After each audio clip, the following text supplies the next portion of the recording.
Welcome back, everyone. Last time we entered the late Middle Ages, a period that has often been misunderstood, much like late antiquity, because it was a transition period.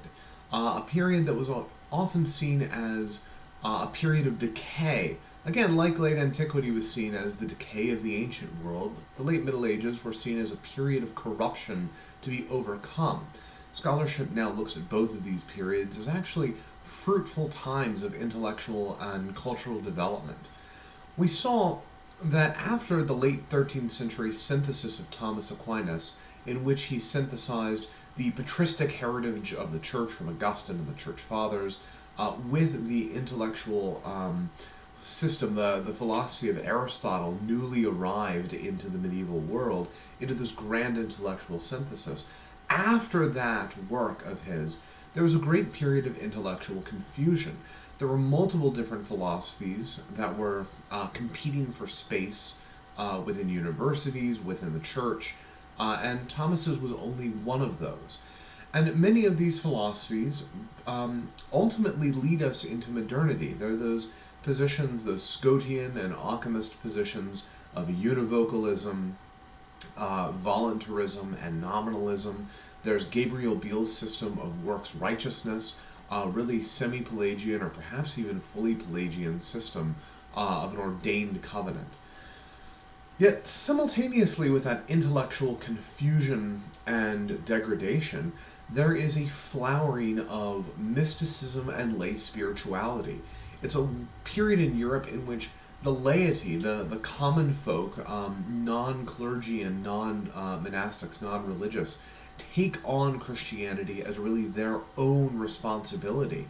And they begin praying in their daily lives and fully engaging in the life of faith in a way in which they hadn't before. And this should be no surprise. After all, Lithuania had only been converted 100 years before this, or it was converted during this period. So the peoples of Europe were fully being Christianized at this point, and we shouldn't take that initial Protestant and initial Catholic view of this period in the 16th century to be sound historical analysis. There's intellectual decay, yes, but there's also cultural and spiritual flourishing. The same can be said for two other features of the late Middle Ages that we're going to discuss today. One is the cultural flourishing that comes with the Italian and the later wider European Renaissance. The other is the ecclesiastical and political chaos that comes with the Avignon papacy and the Great Western Schism. This is distinct from the schism between East and West. This is a schism within the West. So we're going to look at this really in three parts. One, we're going to sort of set the stage with the early Renaissance, something we've already done when we looked at Dante. Then we're going to move on to discuss the Western Schism and the Hussite movement and the intellectual and political chaos that these events caused. And then we're going to return to the Renaissance, all of which takes us right up to the cusp of the Reformation. So to begin, the Renaissance begins when the European vernacular languages come into their own. It begins, I think in some ways, with Dante. Now, Dante isn't usually considered a Renaissance figure, but he is working in Italian. And if there's anything that characterizes the Renaissance, it's this rebirth of vernacular language, of a language of the people. And that is paralleled in painting with a rebirth of the ordinary and of the realistic. It's often seen as a break from the Middle Ages, and yet, as we've already seen, there are several Renaissance-like movements throughout the Middle Ages. The Carolingian Renaissance in the 8th and 9th centuries, centered on Charlemagne's court and Aachen. But that's a Renaissance that's really attempting to preserve the heritage of the ancient world that wasn't destroyed with the fall of Rome, to sort of consolidate the works of the Benedictine monks in their scriptoria and preserve that heritage, especially that textual heritage. That's a Renaissance of manuscript writing. Then there's the 12th century Renaissance, the arrival of Greek medical and scientific texts, the texts of Galen, Hippocrates, and Aristotle, into the world of the high medieval universities. That 12th century Renaissance is much more similar to what we say when we usually talk about the Renaissance, the Italian Renaissance, or the European Renaissance of the 15th century. But I think we can also say it begins with Dante, because it's not necessarily a non-Christian movement. Often the Renaissance and the Enlightenment get grouped together in modern world history courses, but from the perspective of Christian theology, from church history, they couldn't be more different. The Renaissance is not exactly a Christian movement, but it is also not in any sense an anti-Christian movement the way the Enlightenment generally is. In fact, the Renaissance is usually characterized by what is called Christian humanism. Now, today we think of the term humanism and we generally think of secular humanism, as though humanism and secular go together. That's a misunderstanding of humanism in general. It's also a misunderstanding of secular humanism. Secular humanism is a 20th century effort to have humanism, which is a fundamentally Christian virtue, a fundamentally Christian idea, and to take Christianity out of it and to establish it on secular scientific and metaphysical assumptions. In the opinion of many, that endeavor has failed, and we've moved on to a sort of postmodern and nihilistic understanding of worldly goods. Christian humanism, however, is fully Christian. It relies on Christian metaphysical bases, but it encourages attention to the city of man. If you wanted to put this in Augustinian terms, it is removing some of our attention from the city of God and putting it on the welfare of the earthly city, on humanity and its goods here in the present, down here in the earthly realm. Christian humanism, therefore, is always looked at with suspicion by the Church at this point, although the Church is one of the great patrons of the Renaissance. But at the same time, it's trying to achieve earthly goods on the basis of Christian assumptions. However, it is also much more willing to use the fruits of pagan antiquity. It looks back to the ancient world as really the golden age for civic life. So whether that's Roman law or Greek democracy or republican virtue or ancient philosophy of law, natural law, it looks to those as its source. The Renaissance, after all, is a kind of rebirth. And the person who zeroes in on this idea of rebirth is someone who lived a generation after Dante, Francisco Petrarca, or Petrarch. And if you associate anyone with the Renaissance as its sort of founding father, it's Francisco Petrarca.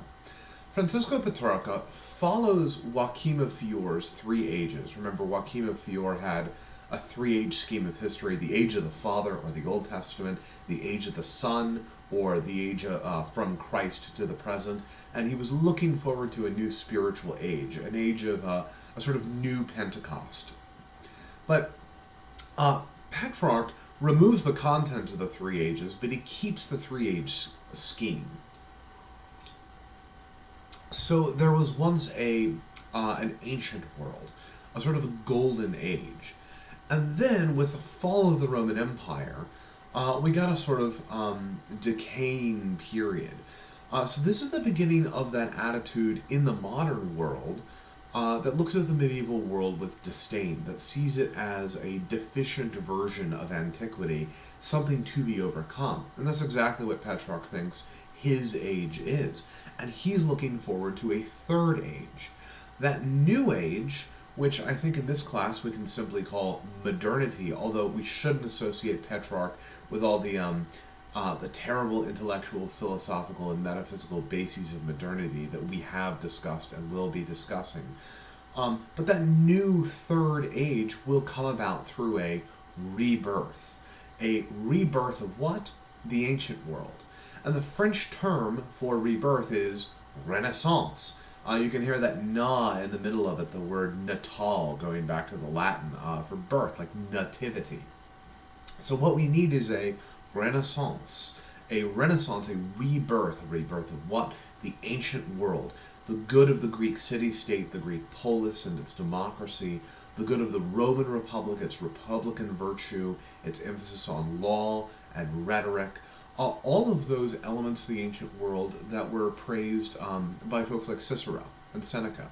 And Cicero becomes kind of the gold standard. So this isn't too different from the Renaissance of the 12th century, where you have people like Aristotle coming in, people like Galen, people like Hippocrates, a new attention to the goods of the ancient world. But here, instead of focusing on its metaphysical and therefore supernatural constitution and character, the goods from the ancient world that are being accepted are human goods, political goods, the goods of the city. And you can see that in the art of the period. Now, the earliest art of the Renaissance, the art of Cimabue, Giotto, Masaccio, this is art that focuses on religious matters. But if you look at the art of Giotto, for instance, his paintings of St. Francis of Assisi and the deposition from the cross where Christ is taken down from the cross and held by his mother, that art is expressly religious. However, it begins to move more fully away from the medieval iconographic style. Now, the medievals had their own style of iconography that was different from the iconography of the Byzantine East, but it was still clearly iconographic. When you look at images of Christ from, say, the 10th or the 11th century, it has that iconographic style. No longer. With Giotto, there's still clear iconographic elements, but it becomes much more realistic. There's a focus on human emotion, human passion, focus on the sorrow of Jesus' mother after his death, or the pain in St. Francis's face as he is privileged to enjoy the stigmata. That's the sort of focus in Giotto. And that turns to a focus on earthly perspective. So Masaccio's Trinity is a major example of this, where there's a picture of the Trinity, and it's that sort of classic Western picture of an old man, Jesus on the cross, and a bird representing the Holy Spirit, a dove. But it's designed with perspective, so you get that linear perspective that we're used to in realistic painting. Why? Because it's bringing these out of the sacred space of iconography and into the hyper-realistic space of modern, I don't mean modern art, but into perspectival art. And that focus, I think it could be seen as a sort of working out of univocalism. Right? No longer is God in this transcendent sacred space. He's brought into our realm, not through the incarnation, but by sort of just flattening reality. All types of things are one thing, and they can be spoken of univocally. Existence is univocal. But it's also an element of that focus on earthly goods. I think Masaccio is using his painting of the Trinity in order to help develop the science of perspectival art. Donatello does that, Sandro Botticelli does that. I can't right now show you the paintings, but if you look through, for instance, Botticelli's The Birth of Venus, it's interesting to set the birth of Venus coming out on a seashell against a Byzantine icon of the baptism of Jesus. They have similar composition, but one of them is of a ancient pagan subject matter and is rendered with a sort of beautiful, realistic art style. And the other is equally beautiful, but it is abstract. It is partially abstract because it is depicting a sacred event in the canonical style of Byzantine iconography. The city, of course, where all this takes place, where all of this really begins, is Florence. We should associate Florence with Dante, with Petrarch, with Boccaccio, another great Italian writer of the era, and with the Renaissance as a whole. In fact, one of the critical moments in the Renaissance is the creation of the great Duomo in Florence, where Florence's cathedral is given a dome. A dome that we should always associate not with medieval Gothic architecture, but with ancient Roman architecture, think of the Pantheon, and with ancient Christian architecture, think of the Dome of Hagia Sophia. So there is even in architecture an attempt to go back to the past. Well, who are the popes at this period? We haven't talked about popes in a while, mostly because we've been focused, very narrowly focused on the 13th century for quite some time. And the last pope that has mattered has been in the early 13th century, Innocent III. And he's kind of the high point of the medieval papacy. Well, at the end of the 13th century, we have the reign of a pope named Celestine V, and he reigns for only 1 year, in the year 1294. Celestine V is a very pious, very holy man. He's very monkish, he's very inward turned. And Celestine V, because of his holiness, is made pope, because of his personal devotion, and it becomes very readily apparent that he's not cut out for the job. Celestine V was never meant to be a pope, certainly not in the age when the pope is at the height of his political power, when the pope is the most important political actor in Europe, and when the pope commands armies and does all the other things that we expect from that whole swath of history, from Gregory I's establishment of the Papal States in the late 6th century, all the way up to the disestablishment of the Papal States in the late 19th century. This is right at the center of that period. So Celestine V abdicates in the same year that he's made pope, 1294. He gives up the papal throne and goes into a monastery. And this would have been an interesting historical footnote, except for the fact that this has happened in our lifetimes. Pope Benedict XVI gave up being pope 2013, 2014, earlier in this decade. So we now have 2 popes in all of history who have ever done this, and one of them's in our lifetime. Well, the pope that follows Celestine V is someone who is absolutely suited for the job in many ways, and that's Boniface VIII. Boniface VIII is a ruthless power player in an age of ruthless power-playing popes. He's exactly, maybe not what the papacy needs, but he's exactly the sort of person that the papacy calls for, and that's hardly a good thing. Dante's Divine Comedy, which in the narrative of the poem takes place in the year 1300, has the character of Dante going through hell, and in hell he meets a series of popes. So remember, Dante is Catholic. Popes can absolutely go to hell, right? Even within Catholic theology, even within the great height of Catholic poetry. And he's interviewing a number of these popes, and he's sort of asking, what did you do to go down here? Well, they were simoniacs, right? They were bribing, they took bribes for ecclesiastical offices. But one of the popes that he meets in the circle of hell for the simoniacs says, yes, it seems pretty bad for us right now, but just wait till the current pope is down here with us. Well, the current pope in 1300 is Boniface VIII, a man Dante absolutely despised. He's despised him partially because Boniface led to this extraordinary crisis in the papacy. Boniface, in the year 1302, published a papal encyclical, or papal bull, more properly, called Unum Sanctum, meaning you're one holy, you can expect to hear the rest of the phrase, Catholic and Apostolic Church. And in Unum Sanctum, Boniface asserts that all political power in the entire world exists properly within the successor of St. Peter, the Pope. And so that any other political power has it because the Pope lets them have it. So the Holy Roman Emperor gets his political power from the Pope. That's a theme we've seen, but he asserts that it's true of the King of France, the King of England, it's true of any legitimate pagan political powers. They ultimately have it delegated from the papacy.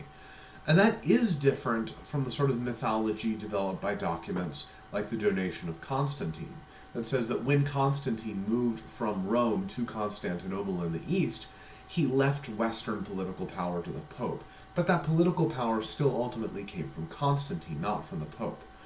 This is the exact opposite of Dante's idea in De Monarchia, that the Pope has absolute and total spiritual power and zero political power whatsoever.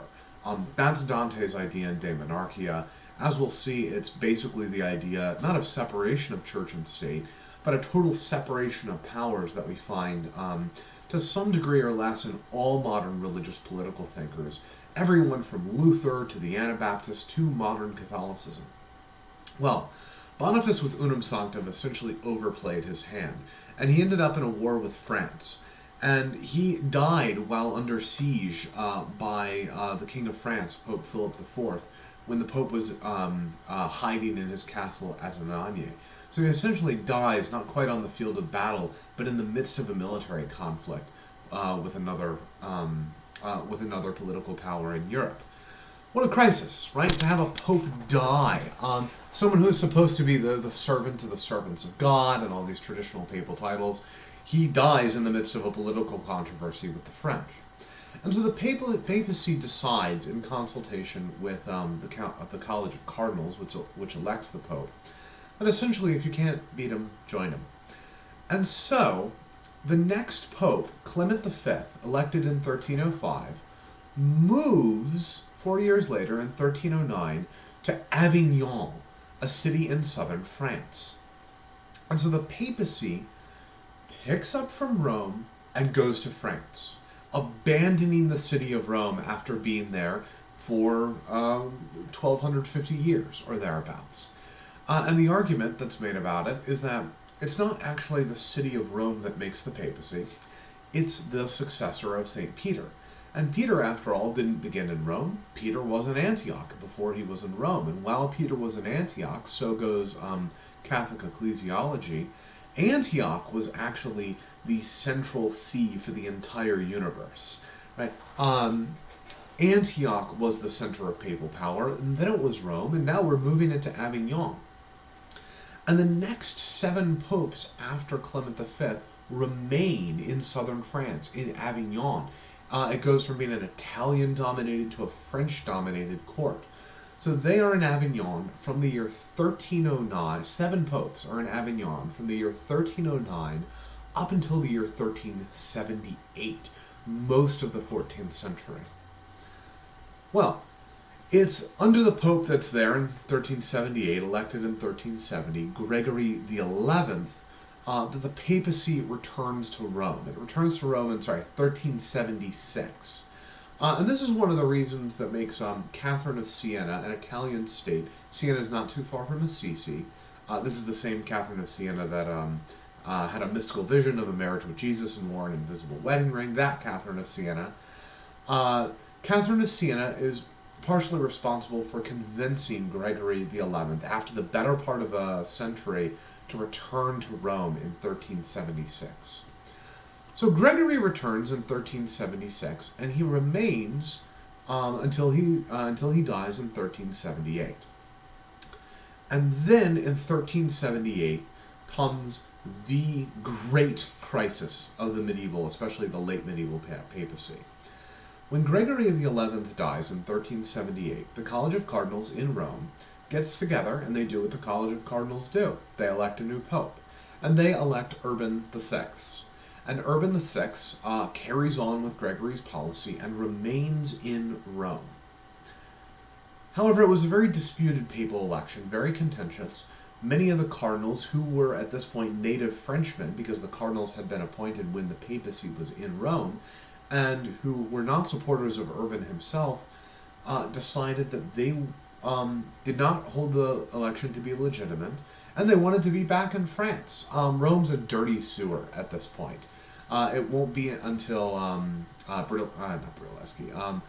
Michelangelo and others come back into the city of Rome in the late 15th century that it's turned into the sort of glorious thing that we know today. Rome's a dirty sewer that hasn't been repaired for 1,000 years since the Romans left at this point. So, the College of Cardinals, later in 1378, picks up, goes back to Avignon, and elects a second pope. They elect Clement VII Pope in Avignon, and now you have this extraordinary crisis where there are 2 popes. 2 popes, one in Avignon, one in Rome. Which one's the legitimate pope? Well, how do you decide? One, the kings of Europe step in. So the Kingdom of Castile, the Kingdom of Aragon, the Kingdom of Portugal, the Kingdom of England, the Kingdom of Scotland, the Kingdom of France, the Holy Roman Emperor, the King of Poland, the King of Hungary, the King of Naples. These all have to rule on whether or not they will make their subjects be in allegiance to Rome or to Avignon. Some of this is pretty obvious, right? The King of France goes with Avignon. He's sort of a pet pope. The King of England goes with the Pope of Rome. And the Kingdom of England gains at this time an extraordinary reputation for always being radically loyal to the papacy. That's going to be a great irony when we get to Henry VIII in the English Reformation. But at the time, England is considered the most devoutly Roman, particularly Roman, Catholic country in Europe. The Holy Roman Empire switches one way or the other, but throughout the period of the Great Western Schism. But notice the role that this gives kings within religious affairs. Because think about this crisis. In Catholic ecclesiology, the Pope sort of makes the church. Whether or not you have apostolic succession matters in terms of whether or not your sacraments are valid, but are you truly within the one holy Catholic Apostolic Church? How do you know? Well, because your bishop is in communion with the Pope. Which Pope? Does this mean that people who died, if the Roman Pope was always the true Pope, does this mean that people who were in France and who died during the time when their bishops were ordered by the French king to show their allegiance to the Bishop of Rome, did people who died during this period go to hell because they couldn't receive the sacraments properly? They couldn't receive last rites, they couldn't receive confession throughout their life. So if they were in a state of mortal sin, did they go to hell because the King of France ordered their bishops to support a pope, but not the pope, not the right pope? This is the crisis in Catholic ecclesiology, and it continues straight through to the Reformation. And it's no surprise, therefore, that the reformers will appeal to kings and dukes and princes and electors and lords all throughout Europe to help support the Reformation. Because the kings of Europe at this point begin to undo a lot of the work of the Papal Reformation. They begin to take back a lot of their privileges and power in the administration of the church from the church and the church's head, the Pope. It's also during this period that we see two major crises in confidence in the medieval world. One, in Western Europe, is the 100 Years' War between England and France. England, because it had been established by French noblemen invading from Normandy, had always had large landholdings in France.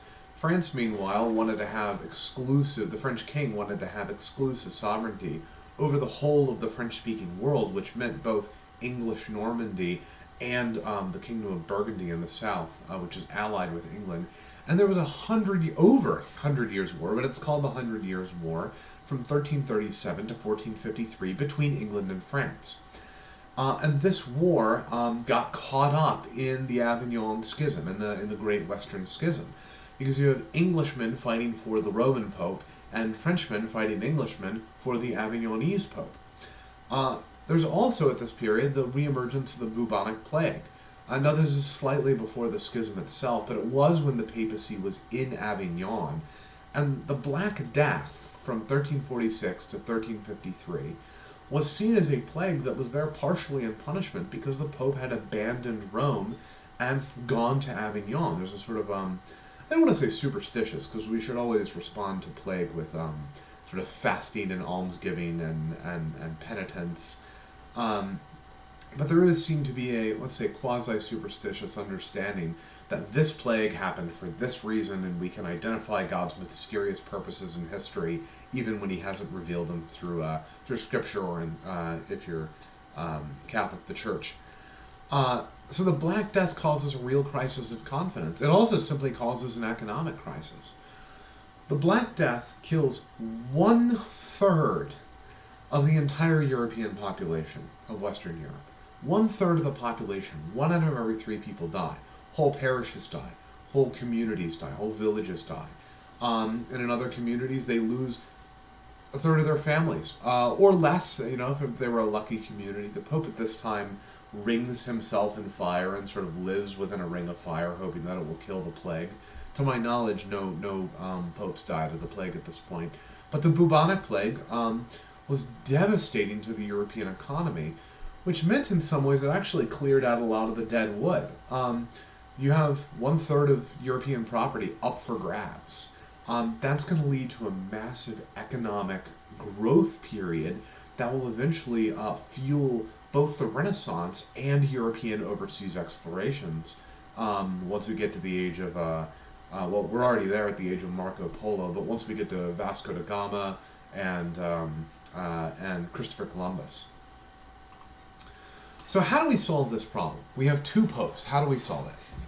Well, the move that's made, the move that's pressed by the kings of Europe, is to return to the council. We saw this mechanism of the council throughout the ancient church. We saw 7 truly east-west ecumenical councils. And I've made reference to a couple of other councils throughout the medieval period after the Great Schism between East and West. But those councils were in some way pet councils of the Pope. Or they happened in Rome, and the Pope presided, and the bishops more or less, sometimes more, sometimes less, did whatever the Vatican administration, the papal administration wanted them to do. So let's say the Great Lateran Council, the Fourth Lateran Council in the year 1215. The Great Lateran Council took place in the Lateran Palace, which is the Pope's palace in Rome.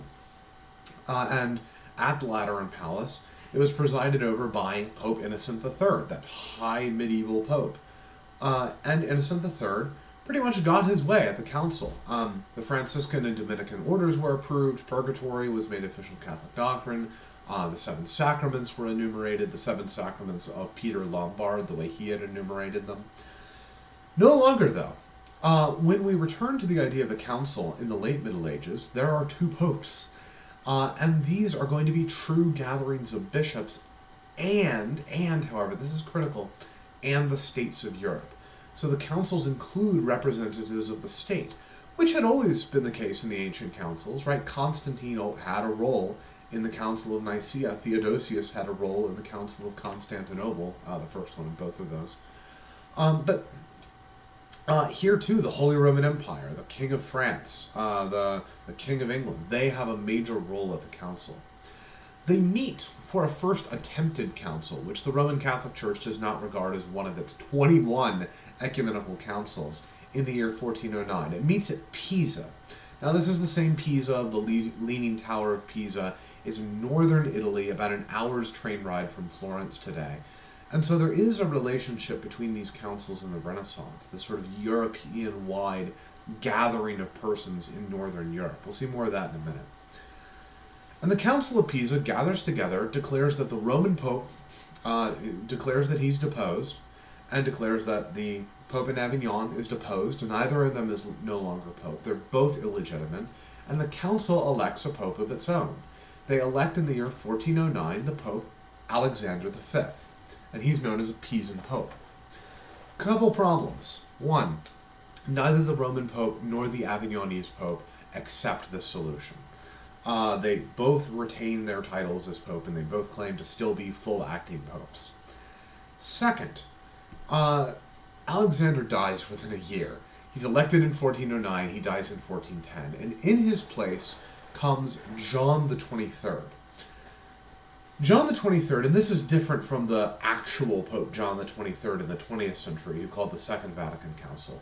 The Pisan popes are considered anti-popes, which is a kind of false pope. John the 23rd is, again, he's very much like Boniface. He's everything you'd expect out of a medieval pope. He's unscrupulous, he's power-hungry, he aggravates everyone, and he's not a sort of bridge builder or conciliatory at all. Although, as we will see, he ultimately is interested in the good of the church. And so now we have not 2 popes, but 3 popes. We have the Pope in Rome, which the Roman Catholic Church regards as the legitimate line of popes going through. The anti-pope in Avignon, and the anti-pope in Pisa. Then, there's another attempt at a council. They say, well, first you don't succeed, try again. And there's a second attempt to organize a council at Constance, which is a city in on the border of modern-day Germany and Switzerland. So it's in German-speaking land, and it's overseen by the Holy Roman Emperor, which is a good move for a couple of reasons. One, the emperor always has this sense of a universal monarch. He's not, the King of France would never agree to that, the King of England would never agree to that, but the Holy Roman Emperor has this sense that he has the inheritance of Charlemagne, which is ultimately the inheritance of Rome, which is the true Catholic ecumenical source of political power in the world. And it gets it out of Italy. It gets it out of France. It gets it out of any realm that has a vested interest. And as I already mentioned, the Holy Roman Empire has switched back and forth between the Roman and the Avignonese Pope throughout its period. So they gather, the bishops gather, and the representatives from the kingdoms of Europe gather at the Council of Constance in the year 1414. And the council lasts 40 years. 40 years it lasts. And it makes a number of decrees. One, it supports the idea of Pisa, which because it failed is not regarded as an ecumenical council by Catholics. But it supports the idea of Pisa that a council is superior to a pope. Now this would be the position of almost anybody but Roman Catholics today. And maybe some Roman Catholics, depending on how they interpret Vatican I and Vatican II. But there's a decree at Constance, Haec Sancta, that says very clearly a council is superior to a pope. A council can make a pope, a council can depose a pope. And with that power, the Council of Constance deposes, once again, all three popes, Rome, Pisa, and Avignon. However, it manages to do so while gaining the cooperation of the Roman Pope, to say, we're not just going to do this without your consent. We all know that this is an absolute crisis. We have three popes on our hands. How can you have three popes? That makes no sense. How can you have one supreme bishop of bishops on earth? One universal monarch over the church.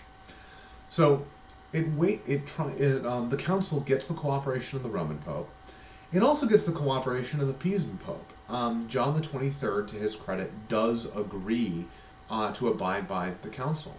Now, it doesn't get the cooperation of the Avignonese Pope, Anti-Pope Benedict XIII.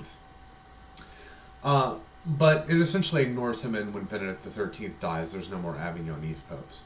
But it does manage to get the acquiescence of the King of France. So the King of France, who has been supporting the Avignonese Pope, withdraws his support and gives his support to the Council's choice. In the year 1415, it deposes John the 23rd and the other popes. In the year 1417, the Council of Constance agrees on a new universal pontiff, Martin V. And it's that universal pope, Martin V, that continues on as the standard pope going into the future. It also declares that the Roman line of popes during the Schism, or the Avignonese popes, who had been the only popes in the 14th century, were sort of always regarded as the popes. But once there was a split, the council rules with Rome. No surprise there. The second idea that the Council of Constance comes up with is that councils should truly return as a major feature of the church. This is an ideal called conciliarism. And it declares this with a document called frequens. Just like our English word frequent, there should be a council in 5 years, and 10 years after that, and 15 years after that, 20 years after that, 25 years after that, and then every 25 years until the end of time, until Christ comes back. This is not followed at all, but they do attempt to follow it at first, and we'll see why that matters shortly. Two of the great council fathers at the Council of Constance that are worth mentioning. One is, three actually. Nicholas of Cusa, I don't believe is actually at the council, but his ideas are influential. Pierre Daly is another very influential figure at Constance. And Jean Gerson.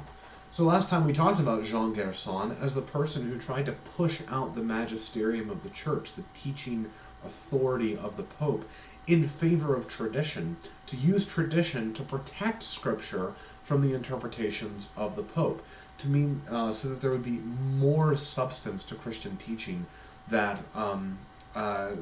than simply however the Pope feels like interpreting Scripture. We can see why now. why there's this suspicion about papal authority at a time when there's 3 popes. So Gerson sort of pushes out magisterial teaching with tradition, and then that idea of 2 fonts of authority, 2 sources of authority for the church, interpreted by the Pope, but they're both authoritative, Scripture and tradition. That theory is the theory that comes to be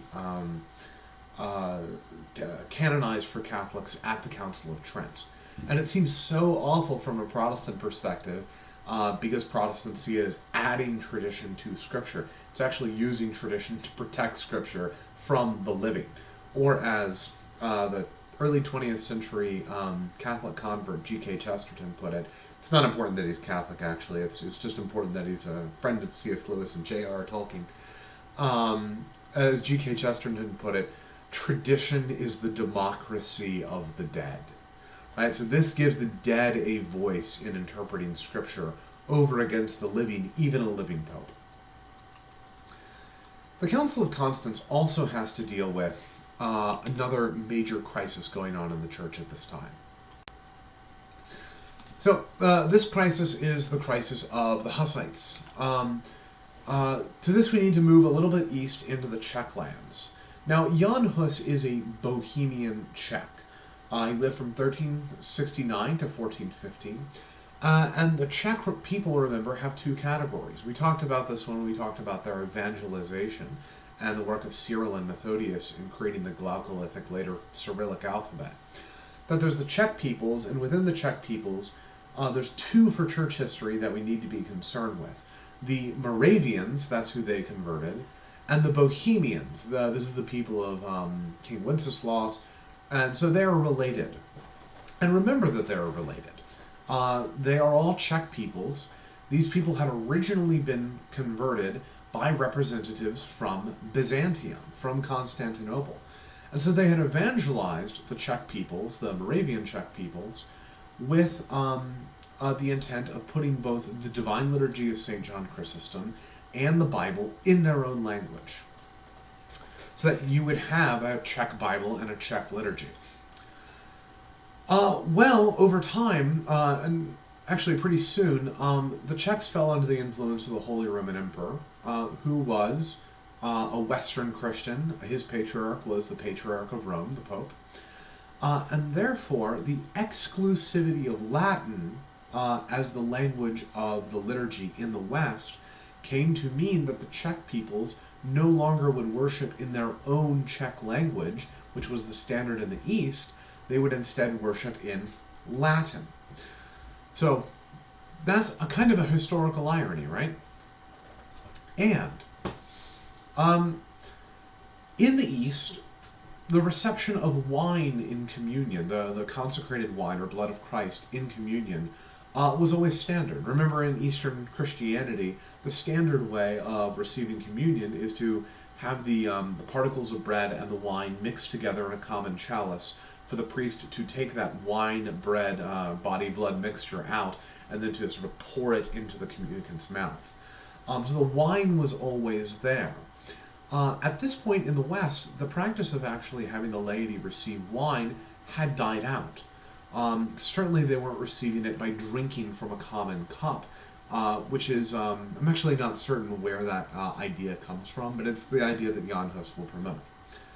So there's also debate as to whether or not Jan Hus has influence from John Wycliffe and the Lollards. He had certainly heard of John Wycliffe, and Wycliffe's insistence on having a vernacular English Bible. But in many ways, Jan Hus is not like Wycliffe at all, right? Wycliffe denies the real presence of Christ in the sacrament. Hus is insistent that everyone must take both the bread and the wine because it is that important to receive the totality of Christ in the sacrament, because it is the medicine of immortality, because it is the real presence. Everyone should receive according to Christ's command, take, eat, but also take and drink from the chalice. So we can enumerate Hus's reforms as really 3. 1, the great irony that the Czech people, if they stayed Eastern, would have had the Bible and the liturgy in their own language. They didn't. And so he pushes for that, saying the Czech people, and really all peoples, should have the Bible and the liturgy, especially the liturgy, in their own language. 2, a position known as Utraquism. Utraquism is the position that not only the priests, but also the laity, non-priests, all of us, should receive the wine in communion. Utraquism comes from the Latin phrase sub utraque specie, which means under both kinds, the kind of bread and the kind of wine. So under these species lay both the body and blood of Christ, and they should both be received under both kinds, utraque. So utraquism is the second one. The third one is clerical marriage. Married men should be able to become priests. Now, I'm not 100% positive on this, whether or not Jan Hus understood the distinction here between priests who are already priests then getting married versus married men being allowed to become priests. In both East and West, priests cannot marry. However, in the East and in certain elements of the West, really only today, not at this time really at all, married men in the East could become priests after their marriage. So you can get ordained, you can get married and then get ordained, but you can't get ordained and then get married in any Christian tradition up to this point. So I'm not exactly sure what his practical solution was there in terms of clerical marriage. But he did believe that clerics or priests should be able, married men at least, should be able to be priests. Possibly that priests should be able to marry, although don't hold me to that. That, too, is also something that is true in the East and not in the West. So once again, there's this extraordinary irony that if the Czech peoples had remained in the East, remained under the Patriarchate of Constantinople, from which they had initially been evangelized, not only would they probably have their own patriarch, just like there's the Patriarch of Belgrade in Bulgaria, the Patriarch of Moscow in Russia, so too would none of these reforms have been necessary. And of course there's a further irony. Actually, pause, put a pin in that 1 second. Long story short, Jan Hus is tried with heresy. He's taken to the Council of Constance, but he is given a promise of safe conduct by the king of, I believe it's the king of Hungary, Sigismund, who will later go on to become Holy Roman Emperor. Sigismund of Hungary promises safe conduct to Jan Hus to the council and back. At the council, however, when Jan Hus is tried, he's actually tried before the council father Pierre Daly, Sigismund revokes his promise of protection, and Jan Hus is executed by burning at the stake at the Council of Constance. I want you to see a number of ironies here. 1. Jan Hus is promoting an essentially Eastern model of the Church. Ironically, so is the Council, right? By saying that councils are superior to popes, by promoting conciliarism, they are promoting a vision of the Church that is more ancient and more Eastern, and so is Jan Hus. In fact, Jan Hus's demands are reasonable enough that when he is sort of demonstrated to not quite be a Hussite, right? It's not a Hussite, sorry, he's Jan Hus, of course he's a Hussite. When it's demonstrated that he is not a Wycliffite, that he's not a follower of John Wycliffe, it becomes much clearer that he's not this sort of extraordinary threat because of his teaching. Rather, why is he an extraordinary threat? Because he refuses to recant his views. Because the sequenon of being a loyal member of the Church is obedience, and Jan Hus refuses to obey. And Pierre Daly tells him that at his trial. Pierre Daly says, you refuse to obey, and whatever points you have, your sense that you are above a council is enough to condemn you of being a heretic. Now, technically, and Catholic apologists will often argue this, I think it's a kind of specious argument, that technically the Catholic Church has never executed anyone, right? The Catholic Church isn't in the business of executing people. That's the job of the state. But when heresy is a crime, trying someone and declaring them to be a heretic and then turning them over to the state is essentially a death sentence. And that's what happens to Jan Hus. He's not technically executed by the council, but he is certainly executed with the council acting as prosecutor. The other distinction to notice about Jan Hus versus John Wycliffe is that Jan Hus is much less like Calvin and much more like Luther. Now, neither Jan Hus nor John Wycliffe have sort of Luther's distinctive idea of justification by grace alone through faith alone. But if John Wycliffe, with an emphasis on iconoclasm and double predestination, is much more like Calvin, Jan Hus is much more like Luther in the sense that he wants piecemeal, particular, and moderate reforms. But he doesn't have a sort of central organizing principle like justification by grace alone through faith alone. Jan Hus, there's also a second great irony here. That 2 out of 3 of these reforms were actually reforms at the Second Vatican Council, right? At the Second Vatican Council, the Catholic Church in the 20th century approved having the Bible in the vernacular, the liturgy in the vernacular. It approved lay reception of wine, often by drinking directly out of the chalice or by intinction. So many of Jan Hus's recommendations, many of his chief causes, came to be realities within the Catholic Church in the 20th century, and yet he was executed for it under the auspices of an ecumenical council. It's a great tension when one seeks to have confidence in the sort of enduring infallibility of the Catholic faith, as the Catholic faith demands. The third one, clerical marriage, is not true in the Latin Rite. In the ordinary form of the Latin Rite, married men cannot become priests, although it is true in one use of the, well, no, I guess it's still not technically true. However, married Protestant men who are Protestant pastors who convert to Catholicism can become priests. So I have a good friend who is a Presbyterian pastor. He has since converted to Catholicism, and he has every possibility in terms of Catholic canon law of becoming a married Catholic priest.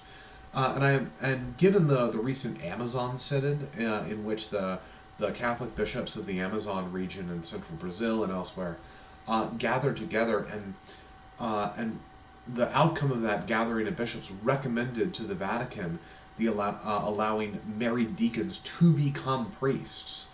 That was put on hold by Pope Francis. It was mildly rejected.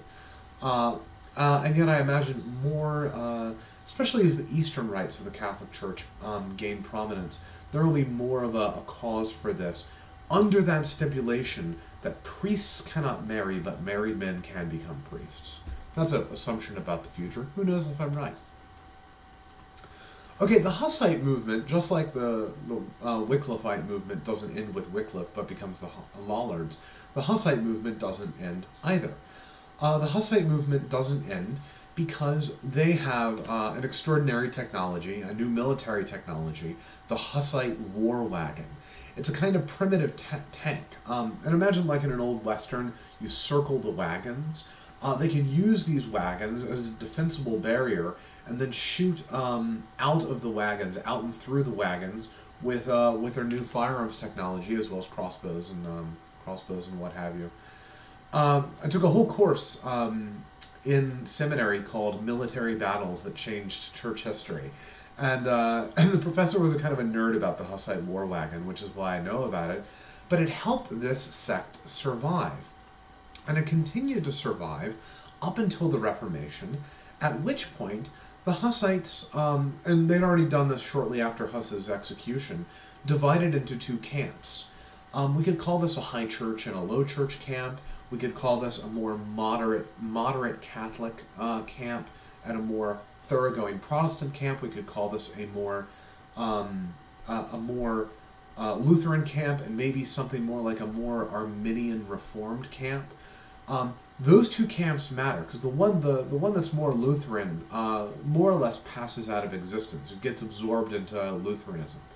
But the other camp, the low church, more Arminian camp, the less sacramental camp, frankly, those are organized as the Moravian Brethren. And the Moravian Brethren will have a direct influence on John Wesley and the First Great Awakening deep into the history of Protestantism. So once again, the Czechs play an outsized role in totally surprising and unexpected ways in church history. Well, in a sense, the execution of Jan Hus is kind of the original sin of conciliarism. It's a great irony that a council promoting an ancient and frankly Eastern model of the church likewise executed someone promoting an ancient and frankly Eastern model of the church. And many of its decrees were later declared to be invalid. So Haec Sancta was declared to be invalid. Frequens was, I believe, declared to be invalid. However, they did initially follow the mandate of Frequens to hold another council. So after the Council of Constance closed in the year 418, there was a span of time larger than Frequens called for without a council. But the new Pope, Martin V, eventually called a council in the year 1431 in the northern European city of Basel. He called this council in Basel, and then everybody sort of wondered what they had to do. Right? There's no pressing need for a council. It's simply that the document Frequens of the Council of Constance said, you have to have a council every now and again. So Martin V said, fine, I guess, sure. Let's have a council. And a number of things happened to that council. One, there was a move to allow not only bishops, but all priests in attendance to have equal voting. So it's meant to be a very democratic council, such as there's never been before. Meanwhile, Martin V dies, and a new pope comes to the throne, the papal throne in Rome, Eugenius IV. And Eugenius IV is much more suspicious of this ongoing council in Basel. And the Council of Basel sort of spinning its wheels, not knowing what it's there to do. And so Eugenius IV orders the council in Basel to be disbanded, to close, and then move that council down to Ferrara. Ferrara, which is in northern Italy near Florence. And then there's a plague in Ferrara which causes the Pope's council to move to Florence. There's a plague in Ferrara which causes the Pope's council to move to Florence. Now here's the trouble. Does the Pope have the authority to open and close a council? Or is that up to the assembled bishops, and in Basil's case, priests, who are there as voting members of the council? Now, if you read Haec Sancta from Constance, you would say, no, councils are superior to popes. Eugenius, on the other hand, says, that's nonsense. I'm the Pope, I'm the Vicar of Christ, I have universal jurisdiction. And so this is that same universal jurisdiction issue we saw that split apart the East and the West. So Eugenius says that his council in Florence is the only legitimate council. Look what's happened here. There's an ongoing council in Basel without a pope. There is a council in Ferrara and later Florence, the city of the Renaissance, under the auspices of the Pope, and now we have two councils, just as we once had two popes and then three popes. Once again, if there's a major crisis in confidence in the 14th and 15th centuries surrounding the papacy, then the council does not seem to be a legitimate mechanism or a useful mechanism for dealing with popes once we get to the mid-15th century.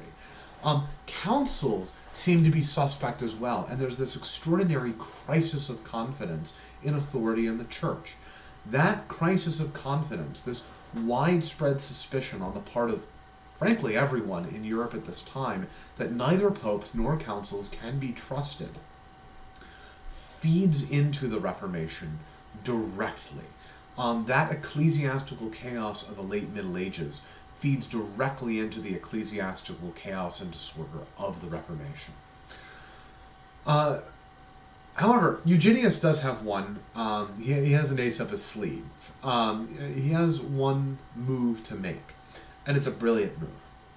He calls on the East. He calls on the Orthodox bishops and patriarchs of Eastern Europe to come to his council in Florence. And he makes essentially a deal with them.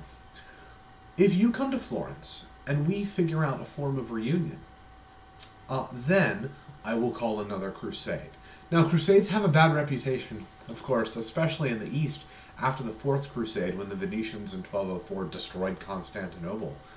But ever since Constantinople was rebuilt and the Byzantine Empire reasserted itself, the Muslims, especially the Ottoman Turks, have been knocking on the Byzantine door.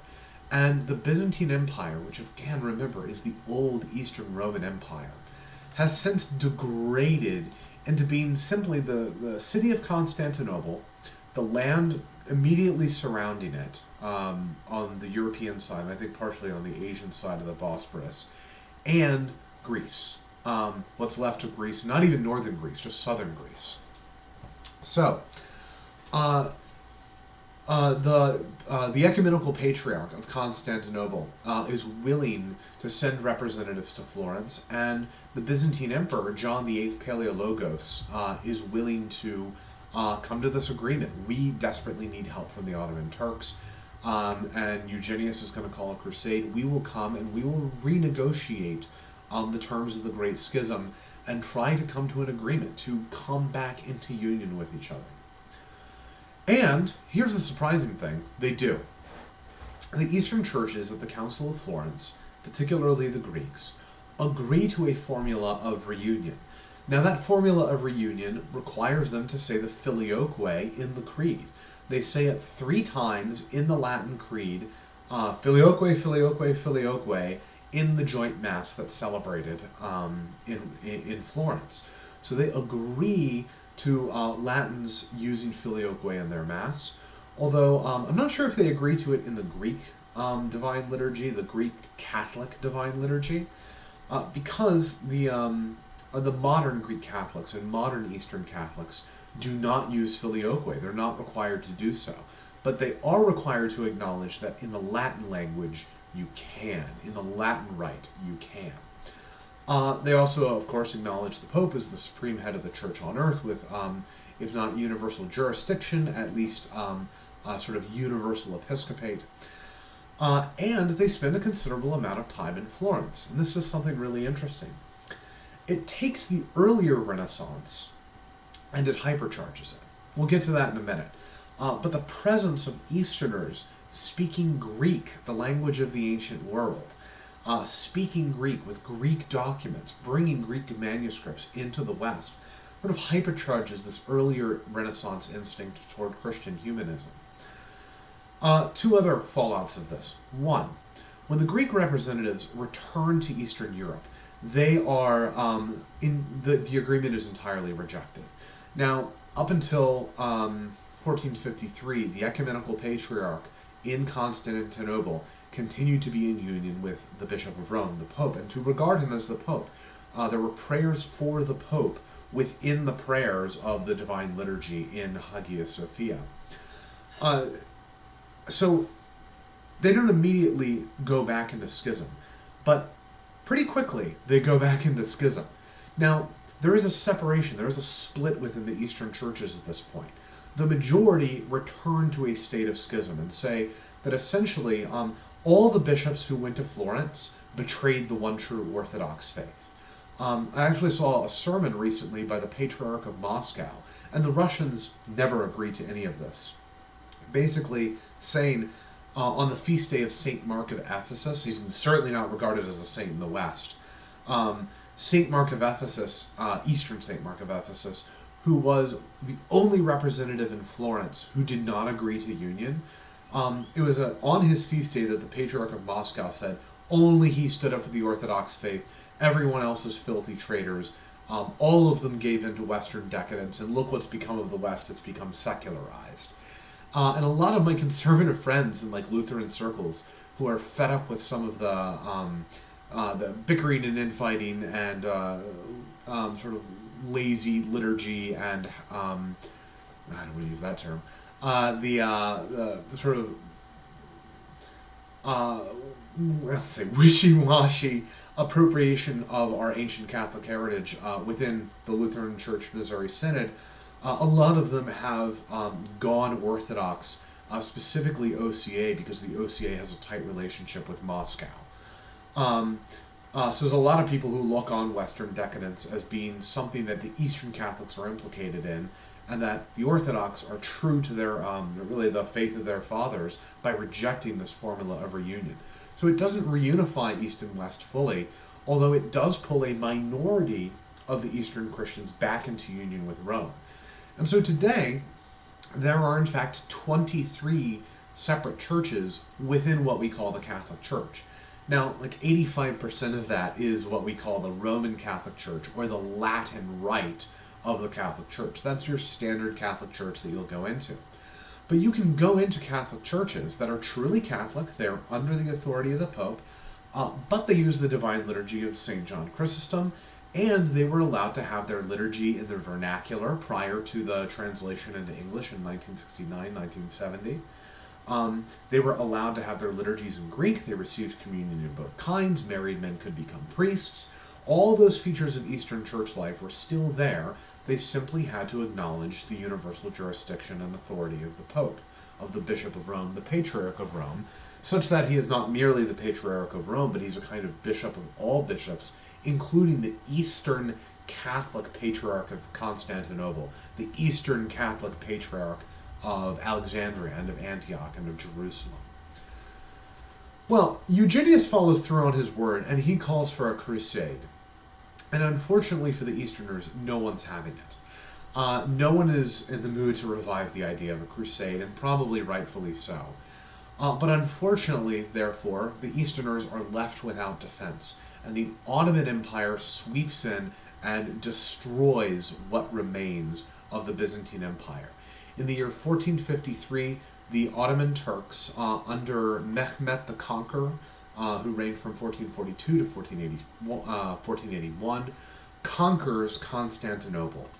They use their new military technology, cannon, to breach the extraordinary walls of this ancient city, and so they no longer have to try to take it from the sea like the Venetians did. They take it from the land.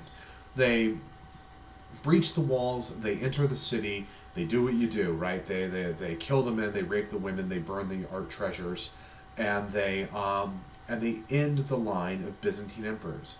This is it. This is the final end of the Roman Empire. Now, we haven't thought of it as the Roman Empire in about 1,000 years since we started calling it the Byzantine Empire. But this is the true successor of the Roman Empire. Constantine was the Roman emperor. He moved his capital from Rome to Constantinople, and it has been there, with the brief interruption after the Fourth Crusade, ever since that move in 330 AD. So for 1,100 years, the Roman Empire has been continuing in its Eastern Byzantine form, and now the Ottoman Turks finally destroy it. And they essentially take over all of the lands that had used to belong to the Byzantine Empire, so Greece, southeastern Europe, Turkey, as the Holy Land, all of North Africa, as well as all of modern-day Iraq, Kuwait, many of the Gulf states, going down to Mecca and Medina. So they also have sovereignty over the chief Muslim shrines there in the Hijaz. This means also, once again, that the Renaissance gets hypercharged, because Eastern manuscripts and refugees coming out of the Byzantine Empire carrying them move west, and there's much greater access to Roman legal thinkers like Cicero, to Roman biographers like Plutarch, and these become blueprints for building the city of man. The popes get involved in this project, and it's after his stunning success at the Council of Florence that Eugenius IV returns the papacy to its sort of central position after a century and a half of crisis. The next several popes are all, frankly, terrible people. There's Nicholas V, who I believe was someone tried to poison him. Someone tried to stab him at the communion rail. There's Sixtus IV, after whom the Sistine Chapel by Michelangelo is named.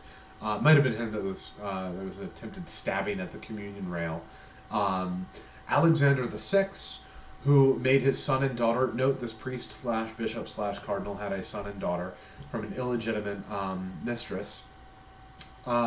Alexander VI made his son, Cesare Borgia, I think he made him a cardinal, Cesare Borgia, in turn, was in love with his sister, Lucretia. I mean, you can't make this stuff up, right? Like, this is Tiger King levels of insanity. Julius II, who was Pope when Martin Luther went on pilgrimage to Rome and sort of saw what Rome was like. Julius II preferred to think of himself as the king of the Papal States and Pope II. And so he wanted to be Pope primarily so that he could ride out into battle and command armies. And then there's Leo X, who promotes the indulgence and what, for all practical intents and purposes, turns into the selling of indulgences that leads to Martin Luther's 95 Theses, and from there to the Reformation. So this is the return of a papacy, but it doesn't quite have that purity of conscience that the reforming popes in the High Middle Ages had. We don't have people like Leo IX and Gregory VII and Innocent III, who are popes who believe in papal power, no mistaking that, but they want to use that papal power to sort of promote a New Testament and spiritually focused model of the church. These popes certainly believe in papal power, but they use it in the most corrupt and underhanded manner possible in order to achieve political ends. Well, again, there's this ambiguity. There's decay, but there's also cultural flowering. And here it's best to draw this lecture to a close by talking about the Renaissance. When we think about the high Italian Renaissance of the late 15th century, we usually associate it with art, and rightfully so. So we think, for instance, of Leonardo da Vinci. Leonardo da Vinci, who is interested in drawing human anatomy, you think of the sort of Vitruvian Man image, showing the mobility and range of the human being within the context of a square and circle. He studied human anatomy, city planning. He was interested in mechanics. He invented the convex lens, so if you wear contact lenses, ultimately you can thank Leonardo da Vinci. He's deeply interested in illustration and drawing, just as much as painting. He's interested in the human side of divine life and sacred history. So his images of the Madonna and Child aren't the sort of stereotyped Byzantine images like you see back there. They're very human, they're very tender, they're focused on human emotions. There's this famous Madonna of the Rocks, but of course there's also paintings like his Last Supper. And his Last Supper is quite experimental. He's used an experimental painting technique, which is why it has decayed so severely over time. But if you go over the Last Supper takes place at a very specific moment in Christ's, in the Last Supper narrative. It is when Christ says, "One of you will betray me." And if you look at the faces of the people in the Last Supper painting, all of them are looking at each other with suspicion. One of them is pointing to himself like, could it be me? Judas is sort of sitting there going, yeah, well, one of you. Right? Every single one of them has deep human emotion, and it comes out in the painting. Of course, there's this desire to draw us into the mystery of human emotion with things like the Mona Lisa, currently in the Louvre in France. There's Raphael de Urbino, who explores pagan subjects like Galatea, but also the Ascension of Christ. The image that we've looked at of the School of Athens, that is by Raphael. So you have this image where Plato is pointing up to the heavens, to the realm of the forms. Aristotle is saying, no, the ultimate reality is found down here in the world of things, in the particular substances within individual entities. That's image of the School of Athens is by Raphael. And it's in the Vatican Museum in the Papal Apartments, and opposite of it is a disputation on the real presence in the Lord's Supper. So you have one person pointing up, another person gesturing at the host in a monstrance that is displayed in a sort of glass case. You have Dante's in that picture, among others. So you have this dispute, this theological dispute. You have philosophy and theology informing one another in these twin paintings and looking at one another. Then you have, of course, Michelangelo. Who, well, I won't say my opinion on Michelangelo, but I think, at least for this course, Michelangelo is extraordinarily significant because he encapsulates all of the themes of the Renaissance that we've sort of been building to. And they're found in his David. Now, I'm sure you all know the image of Michelangelo's David. He's the massive, it's this statue on a massive scale. Donatello had done a David who was naked, except he's wearing, I think he's wearing a helmet and holding a sword. Donatello was homosexual. Michelangelo may or may not have been. But it's a completely nude, towering marble statue of David. But why David? Why is all this effort spent on David particularly? Well, think about who David is. He's a great lover. He's a psalm writer. He's a shepherd. He's a king. He is a Renaissance man. He's the guy that does it all. He's the sort of comprehensive picture of a citizen and really ruler of the city of man. That's who David is. And it's indicative of this turn back toward political power.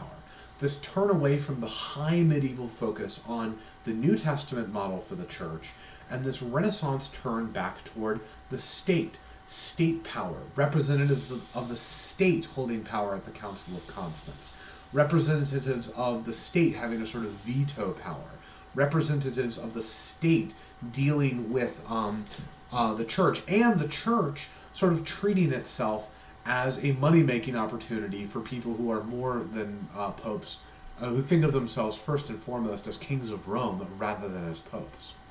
That's not the only thing Michelangelo is concerned with, right? He has this beautiful Pieta, he has this Sistine Chapel ceiling, but even on the Sistine Chapel ceiling, the centerpiece is the creation of Adam. There's a real creational style in Michelangelo. But contrast that's on the Sistine Chapel ceiling, but then behind the high altar, there's Michelangelo's Last Judgment. Now, originally, all the figures in Michelangelo's Last Judgment were also nude. But you didn't want to have the Pope or some cardinal or the Pope's vicar saying Mass, sort of holding up the Eucharistic host to a massive number of naked people. So later, people with more, let's say, Puritan sensibilities added little wisps of cloth over all the private areas. But if you look at Christ in the center of the Sistine Chapel ceiling, Christ is this huge, bulking figure, and he's beardless. It reflects Renaissance sensibilities about humanity, right? There's this reveling in the human form. The Renaissance then spreads out from Italy, and outside of Italy, I think it's largely a literary movement. So first of all, let's look within Italy. Kind of at the opposite end of the Renaissance from Dante is the writer Niccolò Machiavelli. Machiavelli, his most famous work is The Prince, is a political thinker. He's a man of Florence who is exiled several times, so he's like Dante in that sense. But Machiavelli sees no use for ethics or religion in politics. Like Dante, he sees them as entirely distinct spheres of human existence. However, unlike Dante, he believes that the spiritual should not even inform the temporal. Rather, we should be able to do evil that good may result. That's the ruling matter in politics. That the ends do justify the means. That justice is not a consideration when you're considering means, only when considering purposes or ends, telos. Machiavelli's The Prince promotes the idea that it is better to be feared than loved. That Christian character is not a virtue in a prince. A prince or any kind of political ruler should strive to be feared. It's better to be both, but if you have to choose fear. That's a real focus on worldly goods, making Machiavelli a very distinctively modern thinker, almost moving beyond Christian humanism to a kind of, if not unchristian, at least non or a-Christian non-humanism. But he is also deeply concerned about the welfare of the city. He is concerned about just ends. So if you only read The Prince, you get a really dark view of Machiavelli. You also need to read his commentaries on Livy, and his other, I can't think of it at the moment, his other major political works, to understand that Machiavelli is concerned with human good and human being and welfare. He is just not concerned that, he just doesn't believe that Christianity will get us there. Christianity gets us to heaven. It just doesn't get us to heaven on earth. Then there's Northern European men like Desiderius Erasmus, one of the most wide-ranging writers of his time. There is Michel de Montaigne, a writer of his famous essays in the French language. The French language comes into its own at this time in the form of Montaigne's essays, and they're essays on human experience. There's Miguel de Cervantes, the sort of towering figure in Spanish language literature. So Spanish language literature comes into its own in Cervantes' Don Quixote, which is a sort of mockery of medieval ideals. So it's getting beyond those medieval ideas of chivalry and moving into the modern world, moving beyond what moderns take to be the illusions of the Middle Ages. And then there's, finally, William Shakespeare. This is when English comes into its own in the form of a play. The King James Bible and the Book of Common Prayer have a major role to play as well, but it's really William Shakespeare's plays that focus on that Renaissance ideal of human experience. Think about Hamlet, the examination of the tragedy of a young man. Think about Macbeth, the tragedy of a man in a middle age. About King Lear, the tragedy of a man in his old age. And all of these are sort of haunted by Christianity, but they're fundamentally dealing with the exploration of humanity as an end in and of itself, as something worthy of exploration, the exploration of nature and human nature, distinct from the operation of grace. Finally, one last Renaissance figure we need to talk about is Girolamo Savonarola. Girolamo Savonarola lived from 1452 to 1498, was a reformer who fought against the Renaissance.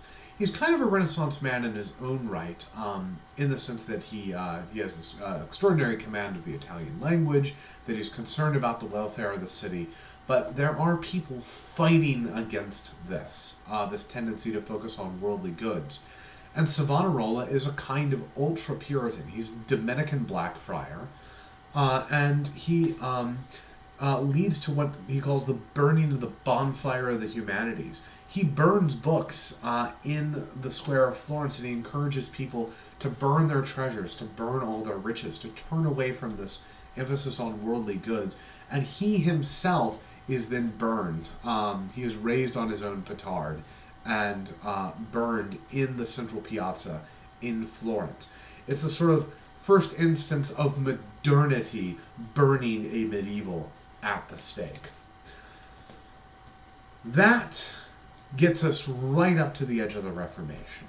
And one of the big questions we will have in our next unit is the Reformation a fundamentally medieval, Christian, and theologically oriented movement?